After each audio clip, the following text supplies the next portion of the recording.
বড় বড় ডাউন টাউনে যখন আপনি যাবেন না, যেমন আমি তো রয়েছে এখন জর্জিয়ার যে ক্যাপিটাল সিটি মানে রাজধানী অ্যাটলান্টা। তো যে কোনো ডাউন টাউনে আপনি যান না কেন, বড় বড় সিটির একটা জিনিস আপনারা খুব কম দেখবেন, সেটা হলো রাস্তার পাশে মানুষজন ঘুমায়। তো দেখাই আমি আপনাদেরকে, দেখেন এই যে দেখেন, এই যে এখানে কে জানে একটা ছালা, বুঝছেন, আমরা ছালা বা পাটি বলি তাই না, বাংলাদেশে আমরা এটাকে ছালা বা পাটি বলি। তো এখানে কেউ একজন ঘুমাইছে কিছুক্ষণ আগে, এতে কোনো সন্দেহ নাই।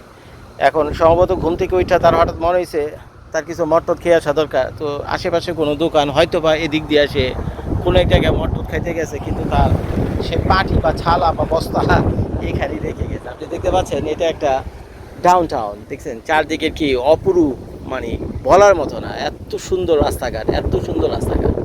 তো এখন এর ভিতরে সে পাশেই যেখানে সেখানে থাকে। এখন আরেকটা মজার ব্যাপার হলো, চাইলে আপনি একে উঠিয়ে দিতে পারবেন, হয়তো উঠিয়ে দিবেন সাময়িকভাবে, কিন্তু তাকে অ্যারেস্ট করে নিয়ে যেতে পারবেন। এর কারণ হলো আমেরিকার আইন অনুযায়ী তার অধিকার রয়েছে, এটা তো পাবলিক প্রপার্টি। যে রাস্তায় সে শুয়ে আছে এটা তো তার পাবলিক প্রপার্টি। পাবলিক প্রপার্টির আইন অনুযায়ী, পাবলিক প্রপার্টি আইন অনুযায়ী সে যেহেতু আমেরিকার একজন নাগরিক, তো সেই পাবলিক প্রপার্টি ভোগ করার অধিকার তার আছে। তো যে কারণে রাস্তায় এইভাবে আমেরিকাতে আপনারা দেখেন মানুষজন শুয়ে থাকে, কিন্তু খুব একটা তাড়ায় না, মাঝে মধ্যে উঠে দেয় বিশৃঙ্খলা করার কারণে, কিন্তু এমনি পার্মানেন্টভাবে উঠে দেয় এমনটা আপনারা শুনবেন।